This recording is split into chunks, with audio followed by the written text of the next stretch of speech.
Nataka niongelee swala la bei za magari. Bei za magari bwana haziko constant.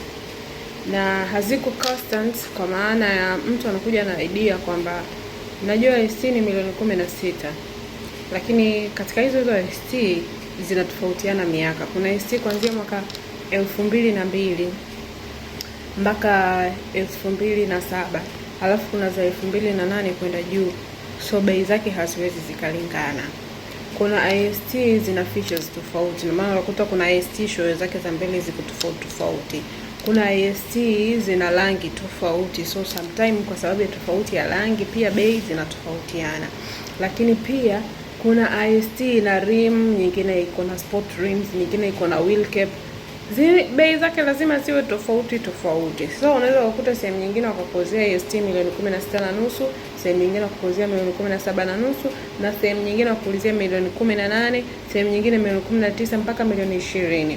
Lakini tofauti ni muonekano wa gari, grade yake. Aliagiza katika grade ipi? Inawezekana mtu aliagiza very cheap, kwa lazima katika kuuza showroom ataiuza bei rahisi.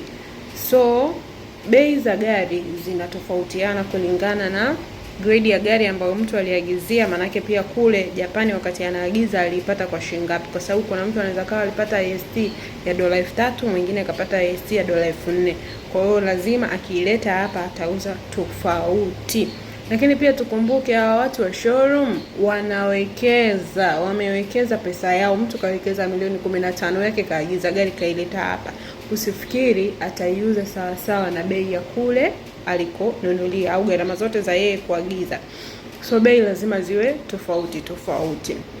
Lakini pia kitu kingine, dola sasa hivi imepanda. Sasa hivi naona watu wengi ukiambia dola imepanda, hamna, dola ni 6,500, lakini in real sense watu wanapata dola sasa hivi kwa 2,830, 2,850, wengine 2,800, wengine 2,700.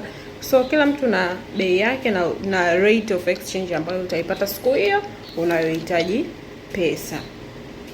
So bei haziko constant. Yaani unapoenda kwenye showroom ya mtu, ama unapoenda kwa dealer, ama kwa broker, amini kwamba utakutana na bei tofauti. Si kwa sababu mtu kaweka cha juu cha kwake, hapana, ila sababu ziko tofauti.